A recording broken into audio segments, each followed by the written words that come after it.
neberte si úvery na to, aby ste si kupovali niečo, čím sa budete chcieť frajeriť pred druhými.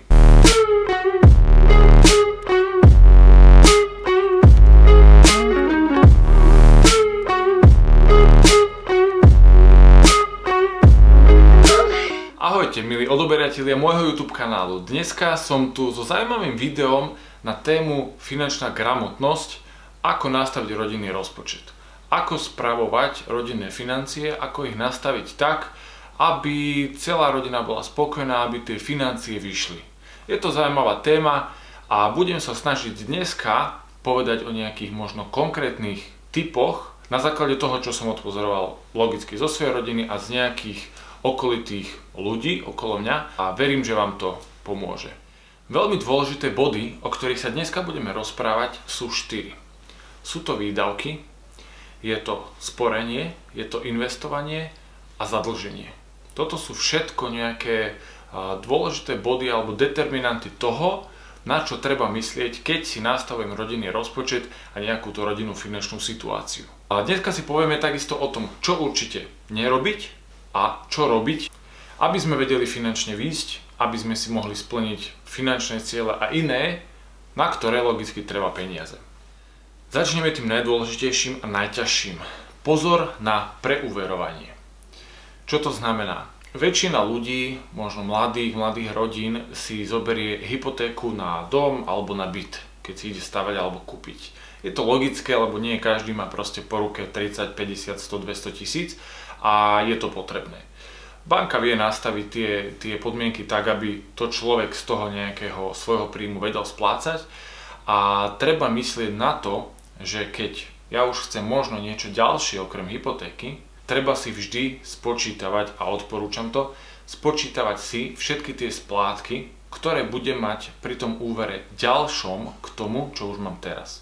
To znamená, vezmeme si príklad, ak má niekto hypotéku so splátkou, ja neviem, 350 eur mesačne a vie, že má príjem v čistom 800 eur, tak mu zostáva 450. Dajme tomu, že je to rodina a majú spoločný príjem, ja neviem, 1200 eur v čistom. 350 ide na hypotéku, 1200 mám celkovo, zostane mi 850 eur. Dajme tomu, že z tých 850 eur nejako žijú tí dvaja mladí manželia, ide sa im narodiť dieťa, chcú mať auto a tak ďalej. Buď na to auto majú, asi ho kúpia za hotové, alebo si zoberú úver zase na auto.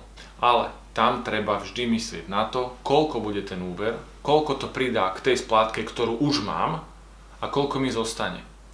Môžem si kúpiť to auto a dajme tomu, že tam budem splácať mesačne zase 250 eur. Už mám 350 plus 250 je 600 eur. To už je moja mesačná splátka a moje rodiny čistý mesačný príjem je 1200, čiže mi zostáva už len 600. Treba myslieť tak, že keď ja si chcem kúpiť niečo ďalšie na úver, tak ako sa mám teraz, nebudem sa mať tak dobre, pretože ten úver a tá jeho splátka mi bude brať viac z tých mojich mesačných financií. Určite, čo neodporúčam, je zadlžovať sa kvôli dovolenke, zadlžovať sa kvôli, môžeme to nazvať, že zábavkám, to znamená, že kvôli tomu, že si chcem kúpiť počítač alebo že si chcem kúpiť mobil. Na toto určite neodporúčam brať si úver. Toto sú veci, na ktoré si človek môže našetriť. Človeku to môže výrazne zhoršiť finančnú situáciu, keď si poberie úvery na všetko možné. Viete, pretože áno, zoberiem si úver, tú vec si kúpim, mám.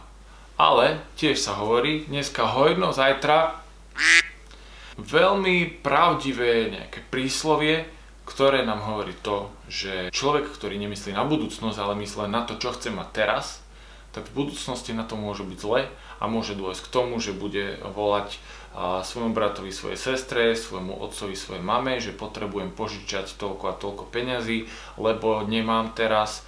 Môže sa stať, že človek príde o prácu. Spočítajte si, koľko máte rodinné výdavky, čo sa týka úverov a čo sa týka ostatných vecí na stravu, na nejaké platenie internetu, mobilu a ostatných vecí. Človek keď príde o prácu, máte niečo. Tuto prichádzame k druhej dôležitej veci a to je sporenie. Odporúčam z každej výplaty si odkladať nejaké peniaze. Podľa možností, koľko tá rodina môže, či už je to 50 eur, 100, 200, kto ako môže, ale odkladať si je veľmi dôležité. Častokrát si človek jednoduchým a obyčajným sporením, ktorého nestojí nič proste extra, vie našporiť napríklad na ten počítač, napríklad na ten telefón a možno aj k tomu autu. Ja sa rozhodnem, že si chcem kúpiť auto, ja neviem, napríklad za 6 000 eur, ale viem, že za 2 roky si viem nasporiť 2 000 eur, tak o tie 2 roky si budem môcť zobrať úver len na 4 000 a nemusím si ho brať teraz na 6. Bude tá moja splátka nižšia, ja čas budem mať zaplatenú zo svojich peňazí, možno sa budem aj sám lepšie cítiť, že som si dokázal sám svojou prácou našporiť nejaké peniaze. Sú to sumy, ktoré na jednu šupu nie sú úplne najnižšie, ale po 50-ke, po 100-ke z tej výplaty sa to dá našporiť. Určite odporúčam rozmýšľať pri rodinných financiách, lebo tak ako sa mám teraz, ešte raz opakujem, sa nebudem mať aj o tie 3 roky, keď už medzi tým budem mať 3 nové úvery. Lebo o tie 3 roky už budem musieť platiť každý jeden z tých úverov a moje mesačné výdavky sa zvýšia. Poviem vám vlastný príklad so šetrením. Ja mám urobené s mojou manželkou, máme urobené šetriace účty. Ja mám aj VOBčku, banku a vo VOB je taká možnosť, že človek si môže dať 5 sporiacich podúčtov. Môže si ich ešte aj nazvať ľubovoľne ako chce a to je fantázia. Ja mám takto, alebo my máme takto s manželkou sporiaci podúčet, ktorý je nazvaný autofond. Máme sporiaci účet dovolenka, máme sporiaci účet bola svadba, predtým keď sme sa išli ženiť, vydávať. A potom sporiaci podúčet na investovanie. A toto sú všetko účty, na ktoré si posielame peniaze hneď ako nám príde výplata. To znamená, že príde výplata X a ja si poviem, že dobre, tak ja si chcem z tej výplaty poslať nejakú sumu, napríklad 20% na tieto sporiace účty.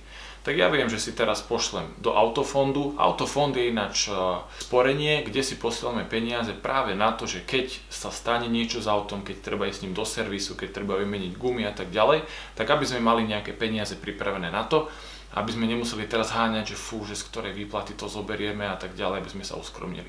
Takto mám na sporiacom účte, autofond, vyberiem odtiaľ peniaze, idem do servisu, vybavené.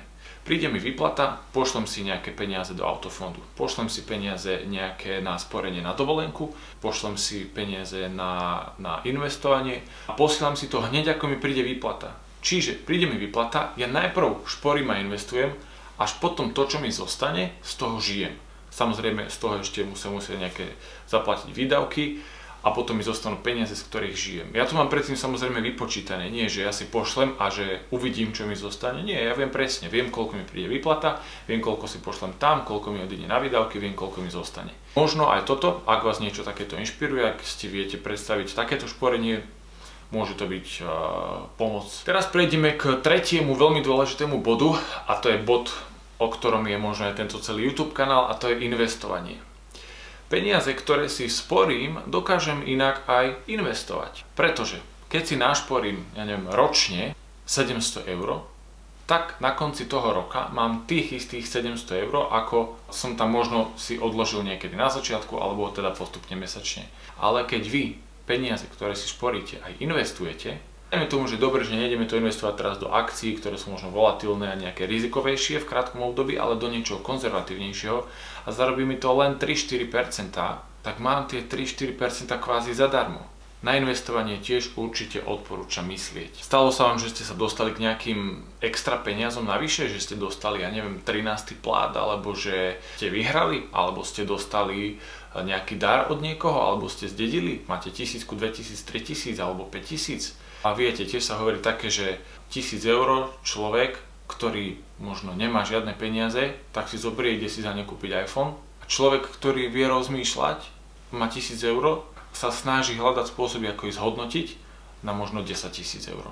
Možno si niekto povie, že mám málo peňazí a ja si nedokážem proste našetriť na či už tú dovolenku, alebo auto, alebo na niečo. Ja mám kamaráta, alebo mám možnosť nejakých známych, ktorí proste nemajú nejaký vysoký mesačný príjem, možno ani nemajú nejaký priemerný mesačný príjem a viem o nich, že si šetria, sami mi to povedali, a že si dokážu na tú dovolenku našetriť. A ľudia, ktorí majú mesačný príjem v čistom 1000, 1500, 2000 eur, nech mi nepovedia, že si nedokážu našetriť nejaké peniaze. Ak aj nedokážu, alebo proste, že fakt je človek objektívne príčiny, ktorý si to nedokáže našetriť, stále sú dve možnosti. Buď zvýšim svoj príjem, alebo bohužiaľ sa zmierim s tým, že na to niečo nebudem nikdy mať.